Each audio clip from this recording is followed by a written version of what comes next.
अगर अब तक आई शेडो लगाने में स्ट्रगल कर रहे हो तो ये वीडियो स्पेशली तुम्हारे लिए। सबसे पहले हमें कंसीलर की हेल्प से बेस बनाएंगे। बिना इस स्टेप के ना आई शेडो दिखेगी और ना ही टिकेगी। इवनली दोनों आईलिड्स पे मैंने इसे ब्रश की हेल्प से स्प्रेड किया है। वैसे ये काम फिंगर्स या फिर स्पॉन्ज से भी हो सकता है। अब तुम अपनी क्रीज ढूंढो। जहाँ ब्राउ बोन खत्म होती है वो पार्ट अंदर सिंक इन करता है और इस हॉलो को हम क्रीज बोलते हैं। हो सकता है कंसीलर तुम्हारे आई फोल्ड्स में सेटल हो जाए। आई शेडो लगाने से पहले इसे ब्लेंड जरूर करो। अब हम अपनी क्रीज में एक ऐसा शेड लगाएंगे जिसमें सारे कलर्स ब्लेंड हो जाएं। इसे बोलते हैं ट्रांजिशन शेड। या आप किसी भी न्यूट्रल मैट आई शेडो से लगा सकते हैं। अब मैं एक डार्कर शेड से आई के आउटर कॉर्नर में डेप्थ क्रिएट करूंगी और इस डार्कर कलर को मैं ऊपर ट्रांजिशन शेड में ब्लेंड कर दूंगी। तुम्हें ज्यादा ड्रामेटिक लुक चाहिए तो तुम एक इंटेंस कलर उठाओ, वरना ट्रांजिशन से 2-3 शेड डार्कर चलेगा। अब एक क्लीन ब्लेंडिंग ब्रश को एजेस पे चला के ये सब स्मूथ आउट कर लो। अब हम करेंगे अपनी क्रीज को डिफाइन। इसे कट क्रीज भी कहते हैं। एक ऐसे फ्लैट ब्रश पे कंसीलर उठा के उसे स्टैम्प करना है और इस स्टैम्पिंग मोशन को धीरे धीरे हाफ मून शेप में फॉलो करना है। हो सकता है पहली बार में तुमसे ये शेप ब्यूटीफुल ना बने, बट एक दो बार में हम श्योर तुम ये नेल कर लोगे। इस शेप को हम आईलिड के सेंटर तक कंटिन्यू करेंगे और नीचे लैश लाइन तक फिल करेंगे। अब तुम नोटिस करोगे जहाँ कंसीलर खत्म हो रहा है वहाँ एक लाइन बन गई है, तो एक क्लीन ब्लेंडिंग ब्रश से उस लाइन को सॉफ्ट कर लो और एक ब्यूटीफुल ऑम्ब्रे क्रिएट कर लो।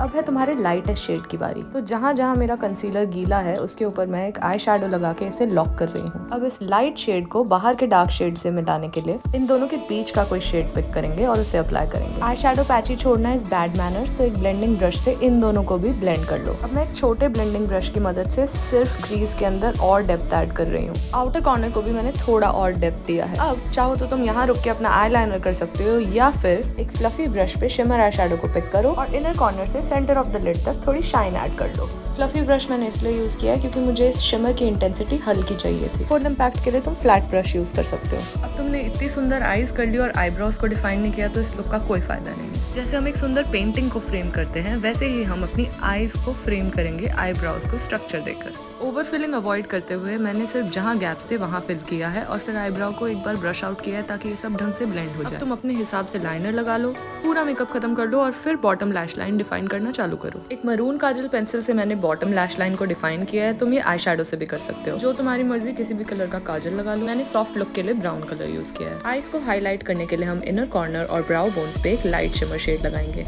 मैंने मस्कारा की एक हल्की कोट लगाई है तुम्हें डेमो देने के लिए, बट तुम as intense as you want लगा सकते हो, डोंट जज मी। तो कुछ ऐसा लुक क्रिएट होगा। वाओ, अच्छा लगा तो कमेंट्स में बता के जाओ यार, मुझे भी मजा आएगा।